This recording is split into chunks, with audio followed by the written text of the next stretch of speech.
kan han tu ve a hei aram hi a oi te u hleka du angin an che hei thei lo a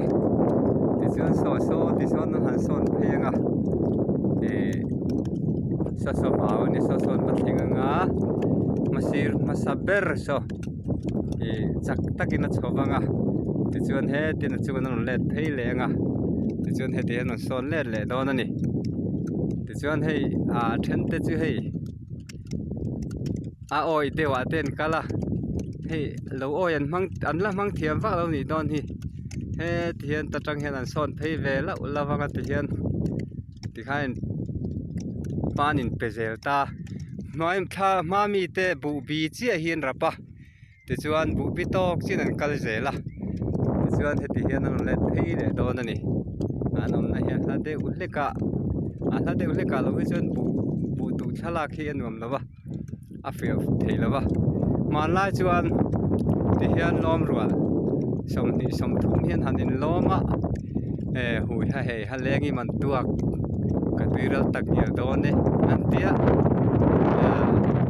ti hian han tul thin ani chuan he tiang ang hian man lai tang to in kak zon te tu ha zon silai zon te an lo thar to thina he kan wan ne ke ni khwa chu si in min la man lo lau maya ti he zalen ve de umain na kan thok theya alom he mai pathian in min hwal him zelanga henga te hen naki na buala ron thar ve le tura kan nga ya ti chuan nakin chon lama ram rem zo kamite kan la ron la le anga ino thir ve le don nia tu na he mi kan thala na hun hi a ria chuan he mi tui mu kam ing si chung ram khania dil kor le lam ani peng kon lam pangania among lam pangania ti chuan he lam hi a hriat chen theinan khu tui muk ania he lai kong kwal lo lang chak per ku pu ha do la phai ania he mi ruam tak he mi kan ma thing hringom na tha ku kulai khu ling si ani ti chuan he lai mi he pul jam phai kan ti kha ani na hran zo to mi dang in ti hian an han nei vele ta ti chuan hei khopui tran lui ni chawki ti khen khopui tran lui nia pui mu kara chu khu ti khwan he ram phe na khona luang tlang ta ti chuan hei chong tlai ram ania kan ra le lam ani ti chuan song te so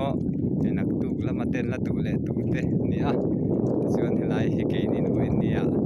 han tu ni leng vele do ani hei an tlar pata ai no mu thiam ngai ke ma chak lo le rai pu te ti hian nung lama te hian han son ve rek karam rem chin dewa ti son an son le chuan tlang khen an thuak to don ani ti chuan hei hi a so te me ma hei hi mi zo bu tu si son dan dik tak kan ti thin kha ni a tu lai thang thar chuan hriat te po hara mu thiam te po har to thi ni ai lo thir venga ni hi a sa me maya ma se kan thok lo thei si lawa ti hian ei kan zung ve thin ania are thei thla khop maya ma ro chu hripui kar a omte rambuai kar a omte ai chuan voin ni hian kan him dai jok pathian in kan chan to le kan i dan tur to kar wa thi kan vui lo ve ti hian heng atang hian ti hian ei tu kan ve thei ani ma ro chu a hre om ber chu zoram mun tina ram ro lu tu